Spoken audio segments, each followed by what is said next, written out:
we really need to, especially in local government, focus on the augmented intelligence side of this, where we're not looking at AI as replacing people, but augmenting our ability. So I think it's incumbent upon us to look at the resources that are available to us today and figure out how to provide the best possible service with those resources.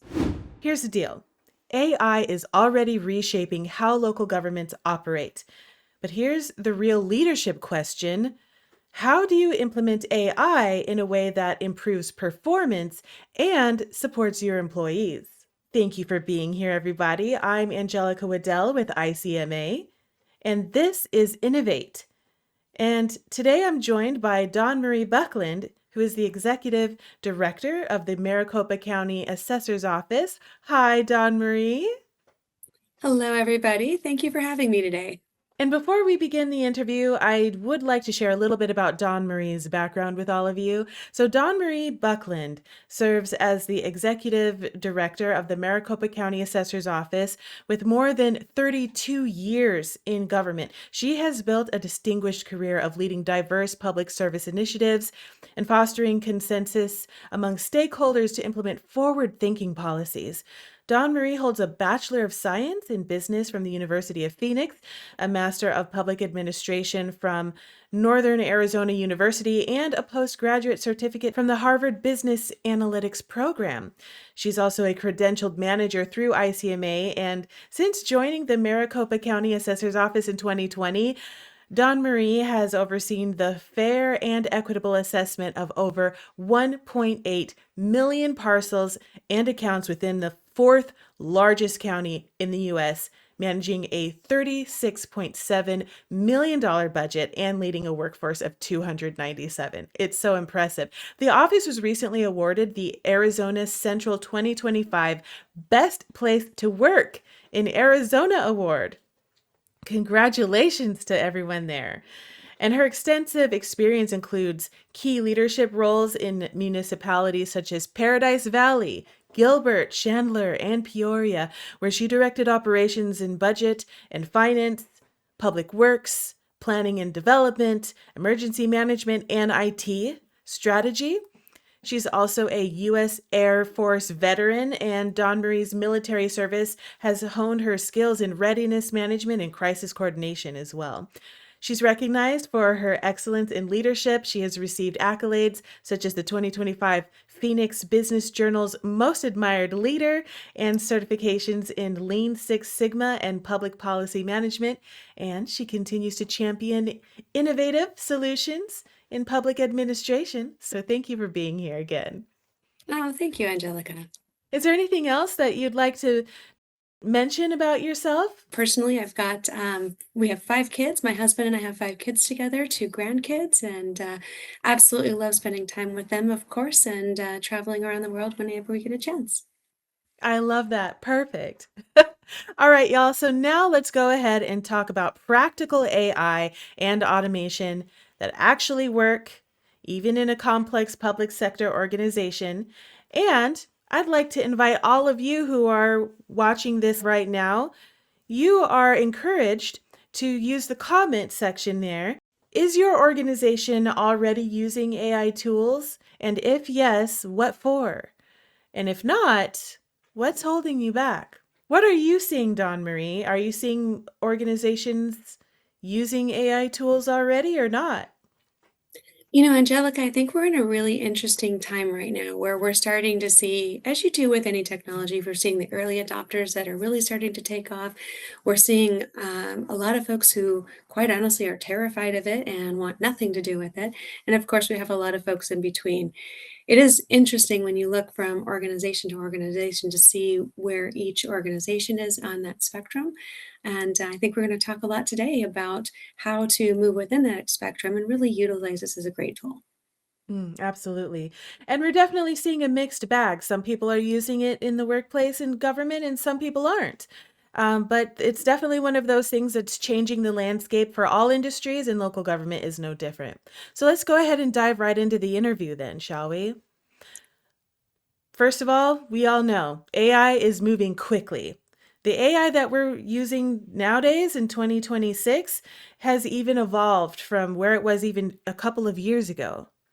So, why should local government leaders act now instead of waiting to see how things are going to shake out? Absolutely right. We see AI moving exponentially, and in certain cases, we're seeing the characteristics of AI change within 4 to 6 weeks, and certainly it's going to change if we start trying to take it on now. We're going to see those changes here by the time we look at the next budget cycle or the one after that. But the reality is, our customers in local government have really come to expect a certain service delivery from the organizations that they do business with, whether it's corporations, whether it's their pharmacy, and certainly whether it's local government. And I think as local governments, we have a responsibility to live up to the excellence in service delivery that our customers expect from all of the organizations that they do business with. Companies are competing against each other. Local governments, we really aren't, and people don't have the option necessarily to go do business with a local government that provides a better level of service than the one that they're with. So I think it's incumbent upon us to look at the resources that are available to us today and figure out how to provide the best possible service with those resources. Mm, absolutely. So, because things are not necessarily set in stone, we don't really know what the future is going to be. But if we're going to shape the future and we're going to do things in the way that's going to be the best for our communities, we really do have to start to figure those types of things out right now. We really do. And I know that using the history and advent of computers in general isn't always the best analogy when we're looking at AI. But there are some striking parallels. If you think about what we've been able to do with computers over the last few decades, we certainly wouldn't have wanted to wait to use computers until we saw what they could possibly be 5, 10, 15 years down the road. It was a tool that we were able to begin using right away and develop our tools, develop our skills, and continue to adapt as more ability became available with those resources. We're seeing the same thing right now with AI.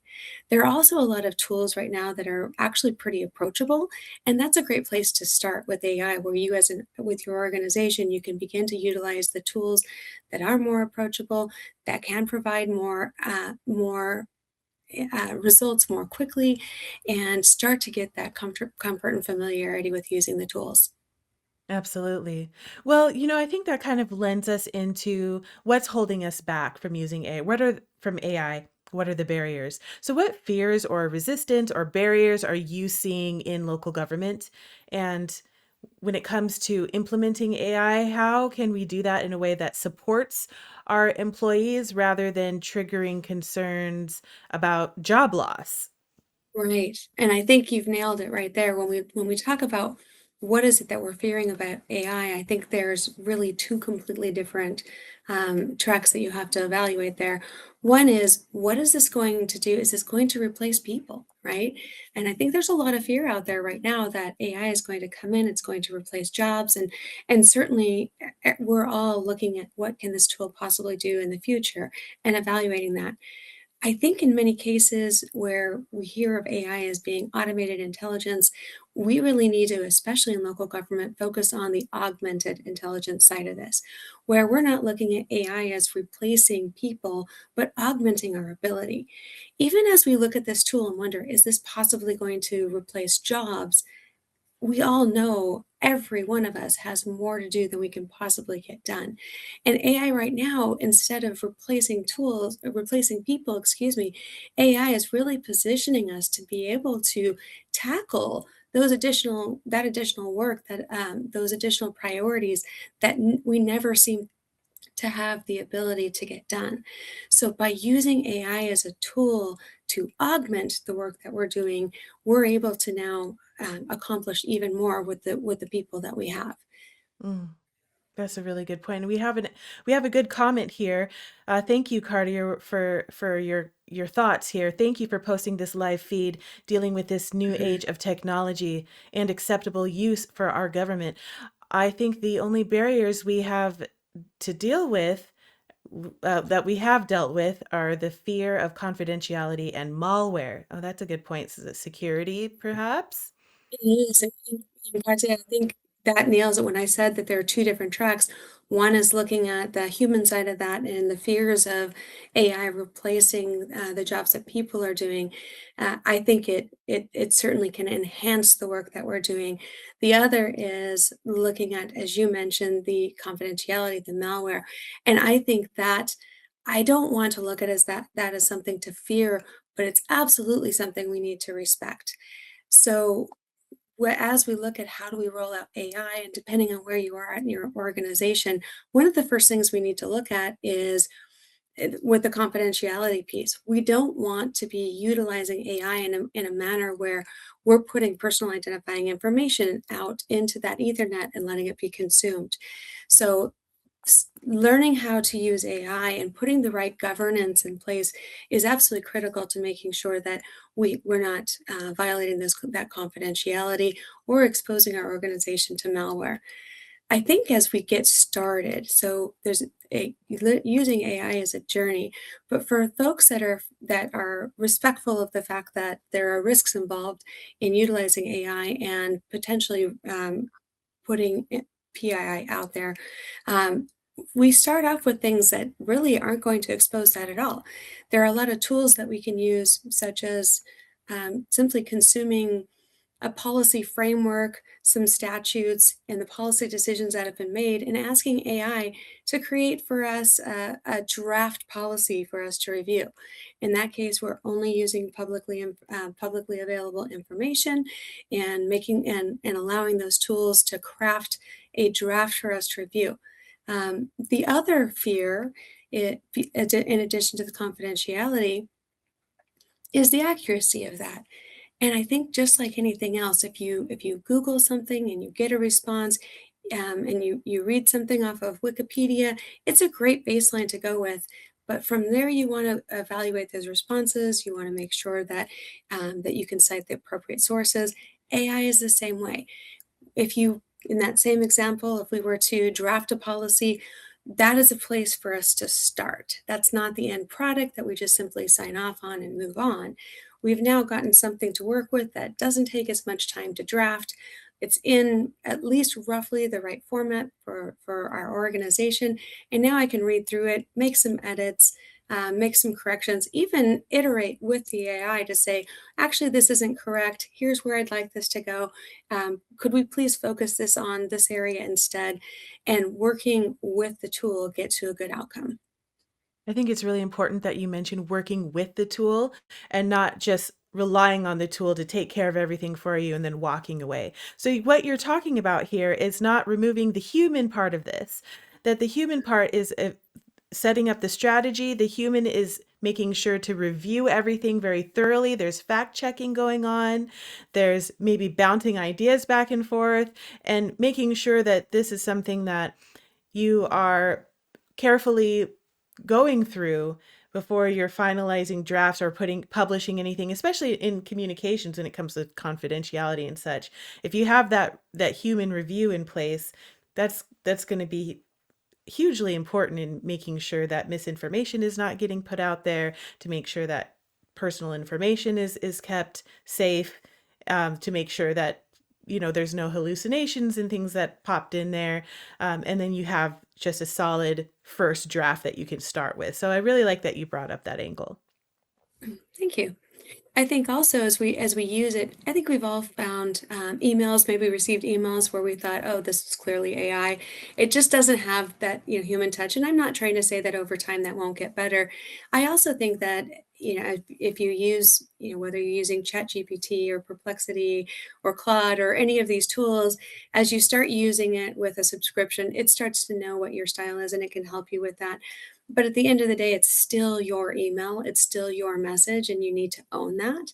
And I think that it's great when you're struggling with a concept and you can say, all right, here's my email that I've drafted, and you can say, ChatGPT, evaluate this email that I'm drafting. Here's the part I'm struggling with. How could I better convey this message? And that's where I think it can be very powerful in helping assist us with the work that we're doing. That applies to everyone at all levels of public Mhm. administration or even in the private sector. All right, so you're working with chatbots, automation, RPA, and AI enabled call summaries. Can you tell us a little bit more about how you are using these technologies in your county? And then what are the outcomes that you're seeing on the other side? Certainly. So each of those, obviously, we're using quite differently. We're working with our county's enterprise technology and innovations department to develop chatbots both internally and externally to be able to answer some of those frequently asked questions. And as you build those tools, you really have to take the time to curate your data. It's a as you start to roll out something like a chatbot, as a matter of fact, and you get some pretty unexpected results, that's how we're starting to find, "Oh, actually, we do have an old document still out on the server there. It's not linked, but it's easy to access through Google if you're not aware of it." So as frustrating as it can be to go through that process with your chatbots and frustrated by the bad responses, it's actually helping us to recognize what information it's pulling from our servers, what information really shouldn't be out there anymore, and get that cleaned up. And we're able to, again, through that iteration, helping the chatbot to learn what's accurate, what's not accurate. And the start is pretty slow. And then all of a sudden, you start to pick up speed, you start to pick up momentum, and you start to see better results and better results and better results. And once you get to that point, it's actually quite a bit of fun. Again, going back to the fact that we have to own the results of that, especially if we're whether it's internal or external. If I put a chat box out there internally and someone types in, "Can I wear jeans on Friday?" and it comes up with, "Yes, absolutely," and maybe that applies in some work groups, but not others. We've got to continue to curate that data to make sure that the answers are reliable and consistent and can be used as a resource. Same thing, of course, when we make those live to our constituents outside.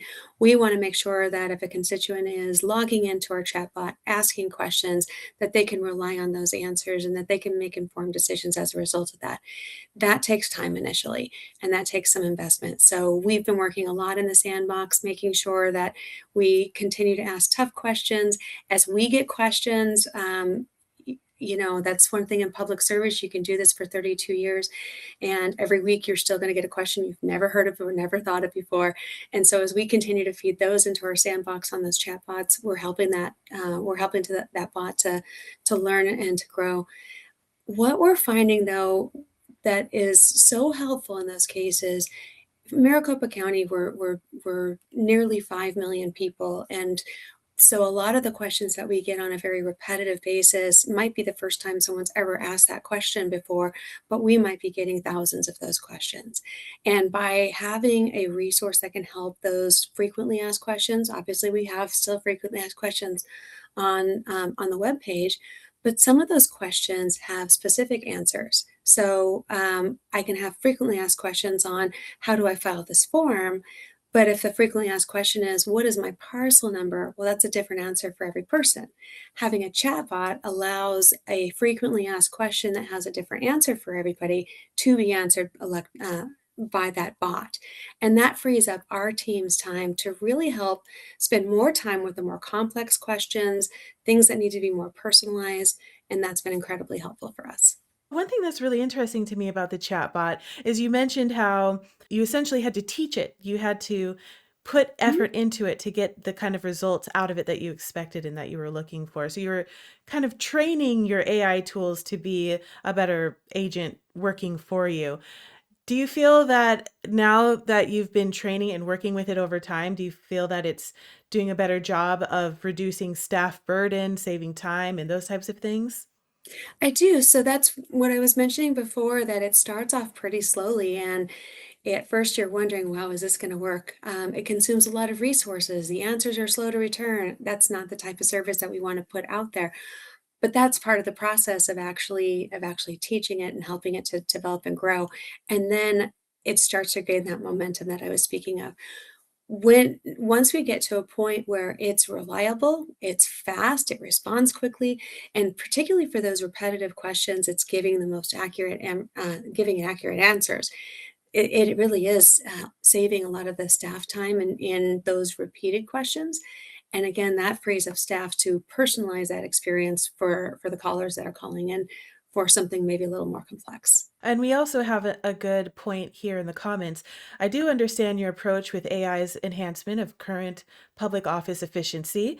I Mhm. think that once the safeguards are in place, AI can be used as a check and balance system, ensuring that certain organizations in civil service and other organizations can perform faster and without the human mistakes. There's one thing that's for sure is AI helps out with things like grammar, spelling. Mhm. And I think that's a really good point when we talk about those safeguards. I mentioned briefly earlier about governance, but I think that is an important first step that for each organization, and you don't have to start from scratch. There are some really good best practices out there. You can reach out to organizations that are already doing this well and look at what type of governance they put into place to make sure that we're using AI as a powerful tool that's going to be more accurate, provide better service to our public, but not create those unintended consequences.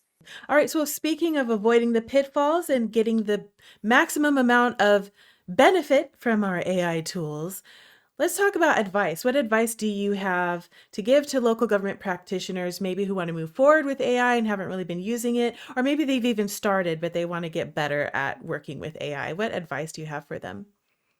Well, I think the advice that I would have is first of all, look at some of those best practices, look at some of the organizations that are doing it well right now, and you can compare relative sizes, right? Maricopa County, we're about 5 million people. Some of the things that we're doing may not be as easy to come by for an organization that serves 1,200 people and everything in between. So look out and find those best practices of organizations around the country that might be more related to those sizes and specifically looking for governance because the first thing you want to do is make sure that you're not putting personal identifying information or confidential information out into the world for others to consume.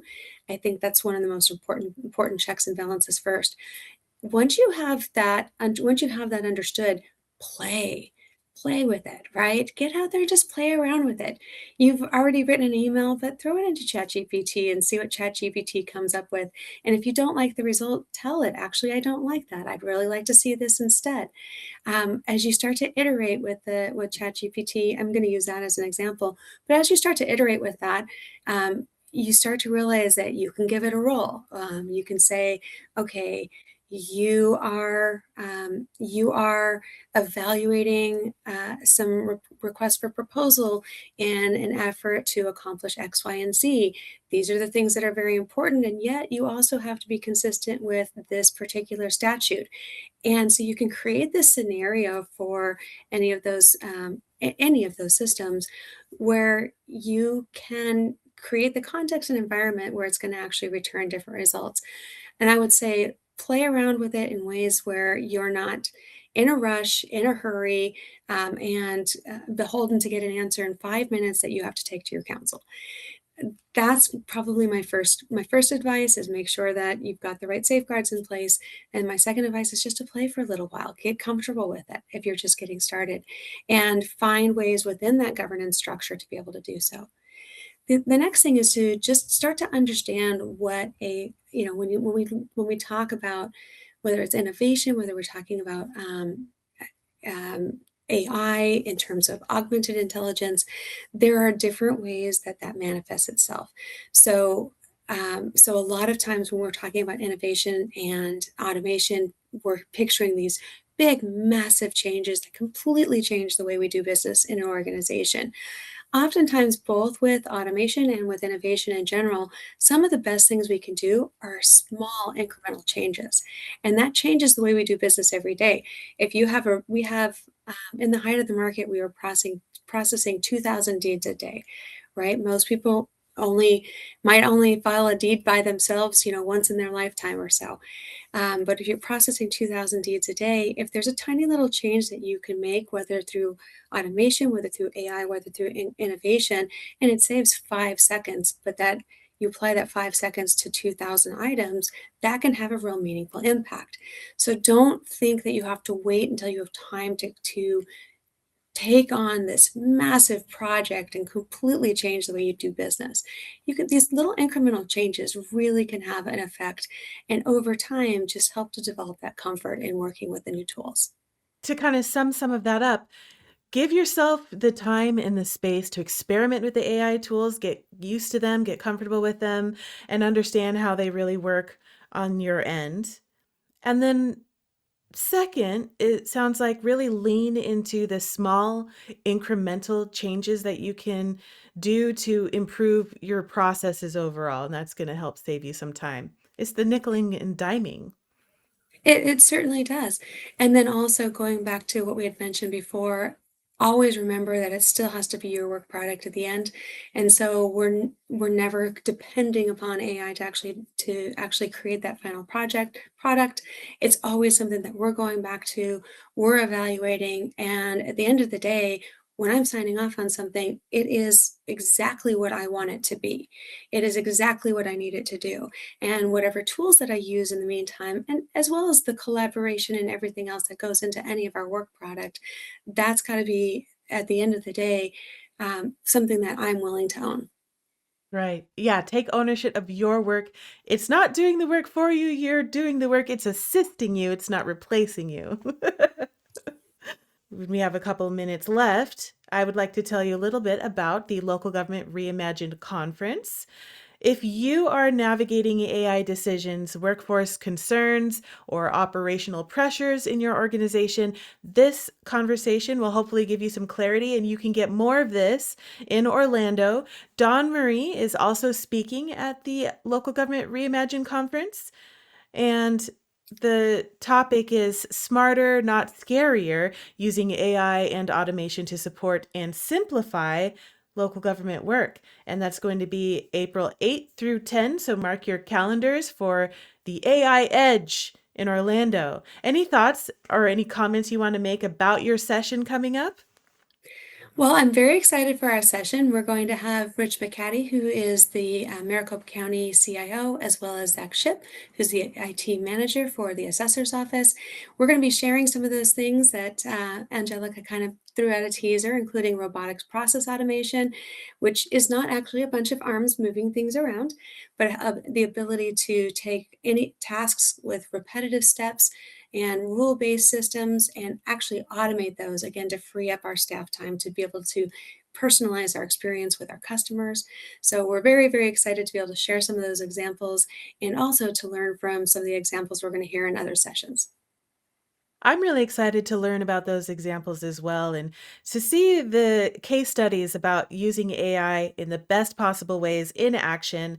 So y'all definitely you'll be interested in checking that out if you're coming out to Orlando. I think this is going to be one that's really important right now because as we said before, AI is changing fast. It's evolving and it's not going anywhere and it's changing the way that all of us work. When we are using technology and things like that. So let's lead ahead of AI and let's not let it leave us in the dust. Do you have any final thoughts, DawnMarie? I think I would just reiterate that this is a wonderful tool that certainly, it's a very powerful tool, and that's probably a very small way of saying it. I'm excited to see what comes in the future with this tool, but I really encourage everyone to play around with it, have fun with it, be aware of the risks associated with that, make sure that you have the right governance in place, but start to see how other municipalities, how other counties and local governments are actually starting to use these tools now and see how we can develop and deliver exceptional service for our customers. Well said. Well, thank you again for being here and thank you all for watching. Have a good one. Have a great day, everyone.